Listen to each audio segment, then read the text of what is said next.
What's up? It's Chris, the Drone Geek, and welcome to another episode of Let's Talk Drones. You know, lately on my channel, I've really been hammering DJI really hard because of their lack of innovation when it comes to the Phantom, Mavic, and Inspire series of drones. It seems like they've shifted their focus away from their prosumer and professional customers, and they've more focused on their entry-level customers, which from a business standpoint makes sense. I understand why they're doing it, but I just feel neglected, and I'm sure a lot of you watching this right now feel the exact same way.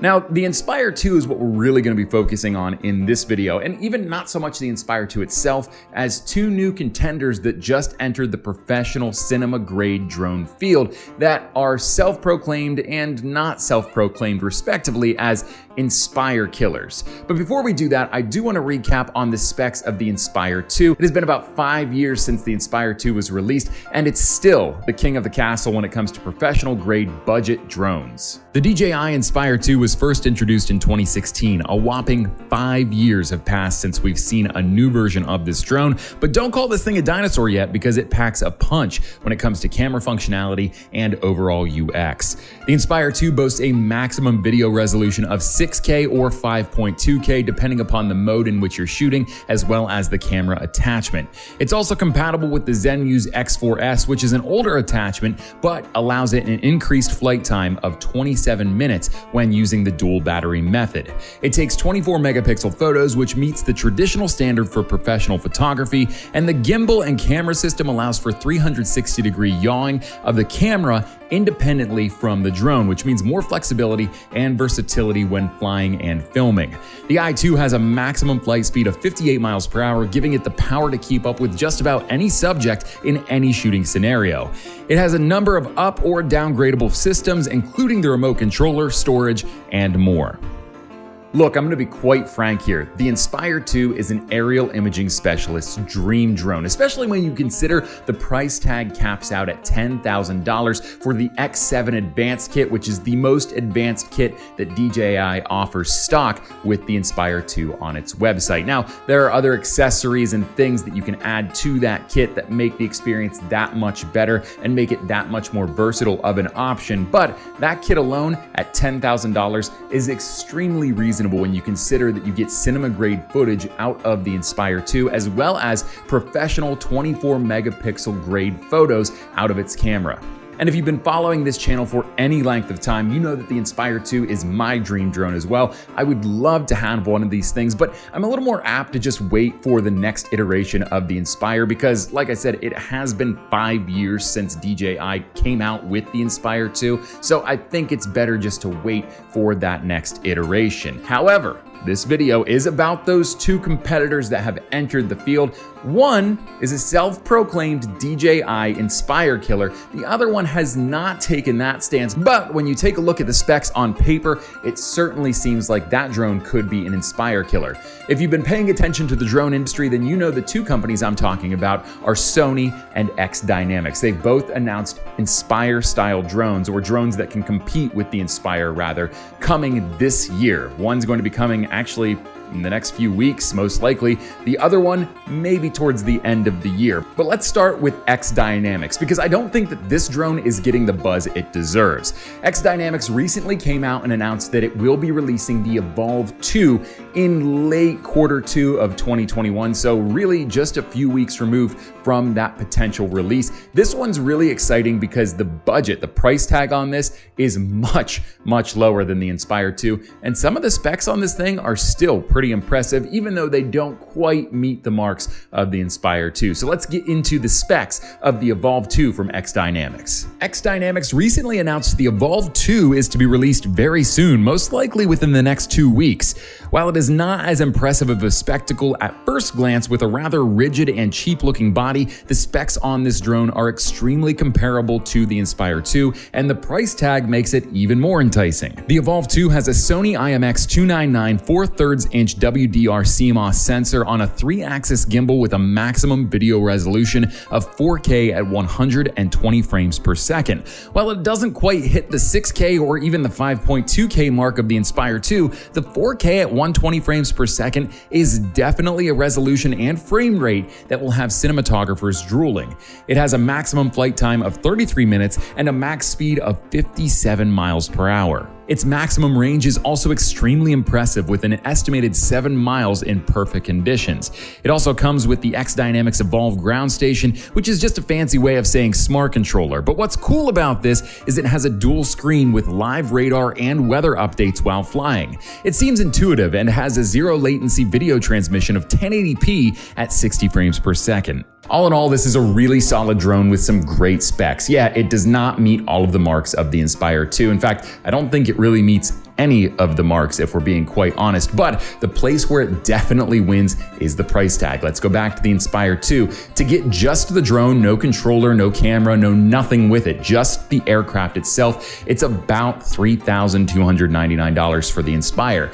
You get everything you need to fly and use the Evolve 2 for $3,699. No strings attached on that. All of the functionality with the drone, as well as all of the accessories that you need to fly it, come with the drone at a price tag of $3,699. You cannot beat it when you're looking at cinema grade footage for an affordable price. It is extremely affordable. And I think for cinematographers that are really pressed for cash, this is going to be a great flexible option for them. Here's the deal though. When XDYNAMICS came out with the original Evolve, it marketed it as a phantom killer, a DJI phantom killer. And that one flopped really hard. It did not do well with test groups. And once they released it, all of the reviews on YouTube pretty much say the same thing. It was a piece of garbage. Now, was that drone actually a piece of garbage? In some respects, yeah. Ken Herron did a review where he actually had a propeller fly off of the top of it while he was in flight, which is super dangerous and scary. But the thing that I think really made it seem like it was a giant flop was the fact that they compared it to a Phantom. The Phantom at the time was one of the leading drones from DJI. The only thing that trumped it was the original Inspire at that point. But the Evolve was marketed as something that would surpass the Phantom in quality, and it just didn't do it. That's not a big deal, but when you consider you're trying to say that you're going to surpass the Phantom and then you don't, that makes your drone look all the more worse. Now you have XDYNAMICS saying that the Evolve 2 is going to be an Inspire killer, and I just don't think it packs quite enough punch, quite enough gusto to be able to really take that claim. Now, I hope that it does do well. I don't see it surpassing the Inspire 2, but I hope it does well, and well enough that people can overlook the fact that they overpromised what this drone was going to deliver. But I just don't see that happening. I think that XDYNAMICS could be in for another flop with the Evolve 2.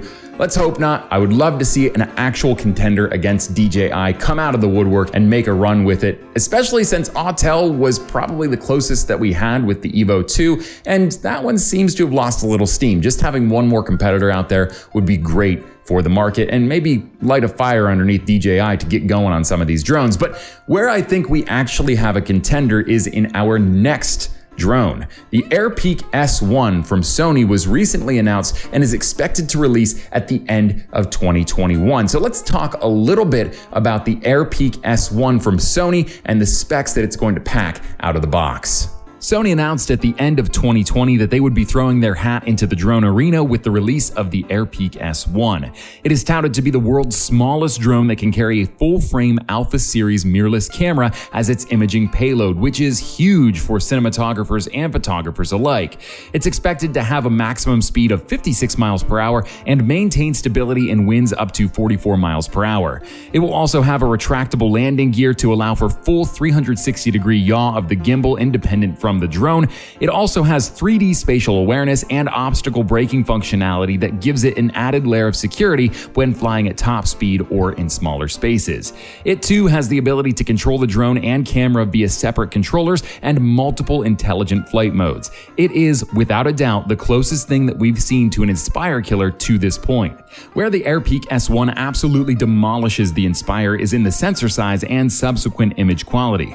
We all know that Sony is well known for having cameras that are great for shooting in low light scenarios. Combine that with the fact that this drone can be equipped with a camera with a full frame sensor, and that makes it one of the most formidable budget cinema grade drones on the market on its release, and it certainly outdoes the Inspire 2's 4/3 CMOS sensor. However, where I think the AirPeak S1 is going to fall short in comparison to the Inspire 2 is in the maximum flight time. So in perfect conditions, the AirPeak S1 is projected to be able to fly for about 22 minutes, but that's without the payload. So that means no camera, no gimbal, the drone itself flies for about 22 minutes in perfect conditions. When you add the gimbal and the camera as the payload to this drone, you're looking at around 12 minutes of total flight time, which is a killer when you consider the DJI Inspire 2 with 2 batteries and the X4 attached gets almost 30 minutes of flight time. When you add another camera like the X5 or the X7, and then you only use 1 battery, that's going to vary, but most pilots flying the DJI Inspire 2 are using 2 batteries, so you're gonna get anywhere between 22 minutes and about 30 minutes of max flight time, depending upon the camera attachment that you're using. And speaking of the payload and how it affects the drone, it doesn't come with the drone at all. You actually have to purchase those 2 things separate from the drone itself. Now, I'm not surprised that you have to buy an alpha camera separate from the drone. I think that would just be too good to be true to think that they were going to include a Sony alpha camera with their drone as a part of the package for about $9 grand. Where I do think it's surprising is that they haven't included a gimbal. That's wild to me. But again, a gimbal is a drop in the pan when you consider it's probably gonna be between $300 and $400 for a gimbal for this drone. What really hurts here is that even though Sony is pricing this at $9,000, this drone's supposed to be $9,000, you're gonna have to spend $300 to $400 for the gimbal and then probably $3,000 on a Sony camera. Now, you can interchange that with whatever Sony camera you want as far as I know, but they're really talking about the Alpha series being perfect for this drone because it has that full frame, which brings it up another level past that 4/3 CMOS sensor that the Inspire 2 has. When you do that, you're looking at about a $3,000 camera plus however many thousands of dollars the lens that you're going to attach to it is going to be. It's going to get expensive. You're looking in total at about $14,000 for a full kit with the AirPeak S1. So don't be tricked into thinking that the AirPeak S1 is going to be this super affordable alternative to the Inspire 2.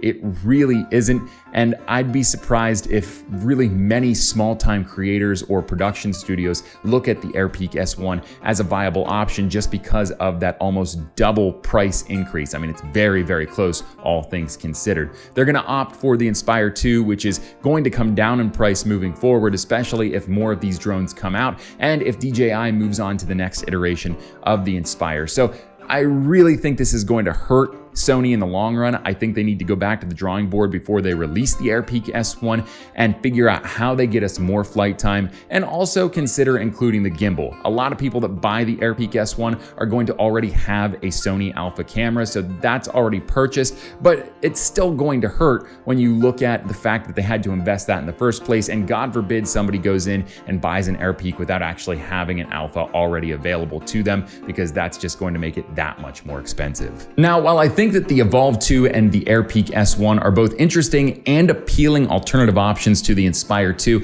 I think the real chance at dethroning the Inspire 2 comes in the form of the AirPeak S1. Yeah, it has some things it needs to work on. I think affordability is going to be a factor in that, and I think that the flight time is going to be a major factor in that. It has the ability to be equipped with a full frame sensor. We have not seen anything like that when it comes to budget cinema grade drones. You'd have to take the next step up to those studio quality, the Hollywood quality drones to be able to see something like this flying around. So this is super exciting, and I think that Sony has a real shot at least throwing a body blow or a haymaker at the Inspire drone and really making a claim as we are a viable alternative. But that battery life is going to be a factor, and they need to take a look at that, because that's the only thing that's really holding me back from saying the AirPeak S1 is the option for people that don't want to buy the dated Inspire 2 at this point. However, I don't think that either one of these drones is an Inspire killer. Quite the contrary, I think they're going to breathe new life into DJI, and I wouldn't be surprised if DJI was just sort of sitting back waiting for these drones to come out before getting the next iteration of the Inspire into production. Now, why am I not calling it the Inspire 3? Because rumors have sort of circulated that DJI is going to be releasing an Inspire 2S instead of just jumping up to the Inspire 3. And some of the improvements to the 2S are going to be OcuSync 3.0 or possibly 4.0. I don't know at this point, as well as compatibility with a new ZenMuse camera, possibly the X8 or X9. And with that added compatibility with an upgraded ZenMuse camera, we're looking at the potential for 8K footage as well. So there's a lot that comes with the Inspire 2S or the prospect of that particular drone, but I'm still just a little bit disappointed that DJI would take a half step to an Inspire 2S rather than just going full bore and releasing the Inspire 3 with some really updated and better specs compared to the Inspire 2.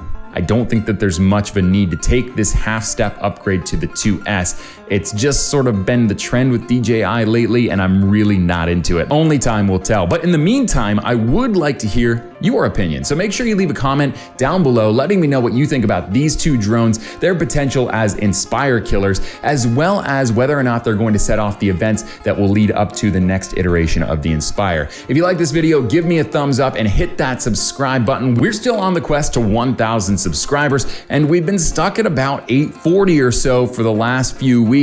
I'd really like to see that number get up to 900 pretty quickly here. So if you haven't subscribed to my channel, here's your second reminder to hit that subscribe button before you go. It helps me out tremendously, and it costs you absolutely nothing but maybe the 5 seconds it took you to scroll down and hit the subscribe button. Until next time, I'm Chris, the Drone Geek, and I am out of here.